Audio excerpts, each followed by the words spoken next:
La lumière aujourd'hui, c'est sur Grégoire.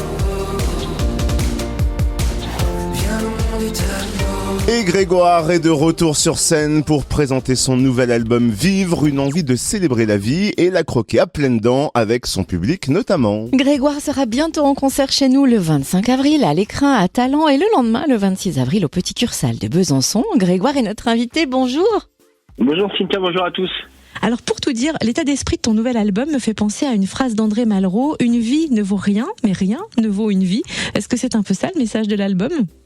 Exactement. Alors, pas vraiment sur la première partie, c'est-à-dire que pour moi, une vie ne vaut pas rien, mais effectivement, rien ne vaut une vie, rien ne vaut le fait de vivre sa vie. Alors, ça paraît un peu bateau comme phrase, mais ne pas subir sa vie et profiter du moment présent, je pense que c'est vraiment important et on a besoin de ça, et c'est ce que raconte mon concert. Et tu vas faire vivre cet album sur scène le 25 avril à Talent, le 26 à Besançon. Est-ce que ça passe par des arrangements musicaux différents de la version studio, par une mise en scène colorée ? Alors on est assez proche de la version studio, mais on est 3 sur scène et donc c'est un concert qui est quand même assez intimiste, assez folk, qui a beaucoup d'instruments acoustiques, du piano, de la guitare, avec une batterie évidemment. Donc il y a cette énergie qu'on a sur l'album. Et mais après ça reste un concert intimiste et un concert un peu particulier parce que je parle entre chaque chanson et chaque chanson illustre ce que je viens de raconter. Donc c'est comme une histoire qu'on suit du début à la fin et on passe un peu par toutes les émotions. Mais la dernière, je crois que c'est qu'on se dit que la vie est belle, si on le décide en tout cas.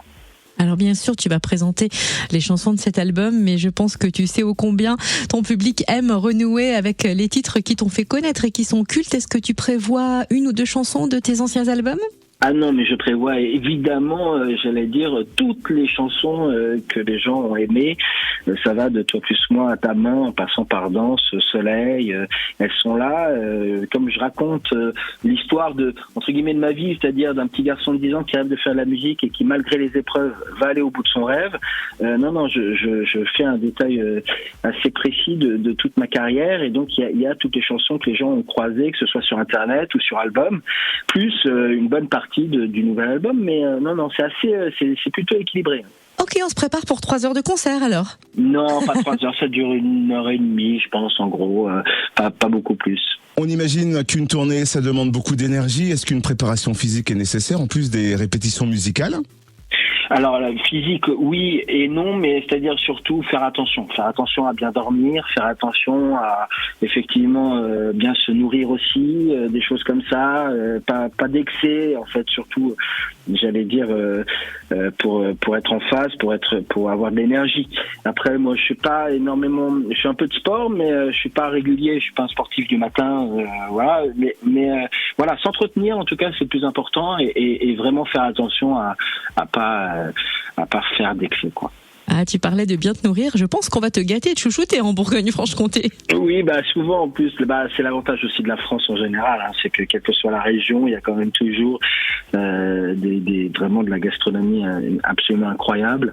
Et donc oui, voilà, faut quand même que je fasse attention dans ces cas-là. Je préfère dîner souvent après le concert. Alors ça fait quelques années que tu avais délaissé la scène pour t'occuper de tes enfants. Ça te fait quoi de renouer avec la scène ? Est-ce que t'es un peu comme un enfant qui retrouve sa cour de récré ? Exactement, ça m'excite énormément parce qu'en plus effectivement mes enfants maintenant ont grandi et donc ils ont hâte de me voir sur scène. Et puis vraiment ce concert on l'a écrit, on l'a pensé avec Serge Demoncourt qui est un metteur en scène québécois et on l'a vraiment c'est vraiment quelque chose d'un peu à part et donc ça me plaît beaucoup d'aller revoir les gens et de leur qui retrouvent l'ancien Grégoire parce qu'il y aura les anciennes chansons, mais aussi qui découvrent en fait l'homme que je suis devenu, enfin le grand garçon d'une certaine manière. Et donc oui, j'ai beaucoup d'envie d'aller retrouver ce public parce qu'en plus c'est vraiment là où je me sens bien dans ces concerts, notamment en province où il y a vraiment une communion absolument incroyable.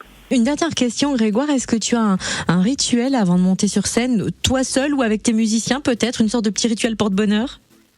porte-bonheur, en fait, j'embrasse mes musiciens surtout avant de monter sur scène. C'est vraiment la dernière chose qu'on fait, d'essayer de se retrouver tous les trois et de souhaiter un bon concert. Après, moi, personnellement, effectivement, j'essaie quand même de me concentrer un peu avant, de m'isoler un petit peu, de vraiment essayer de donner le meilleur de moi-même. Et voilà, il y a ce côté-là, se retrouver avec les musiciens, ça c'est vraiment le petit porte-bonheur que j'ai. Et le public sera aussi sûrement un peu ton porte-bonheur. Rendez-vous donc le 25 avril à l'Écrin à Talent pour applaudir Grégoire et le lendemain, le 26 avril au Petit Cursal de Besançon. Merci Grégoire d'avoir été notre invité et belle tournée à toi et tes musiciens.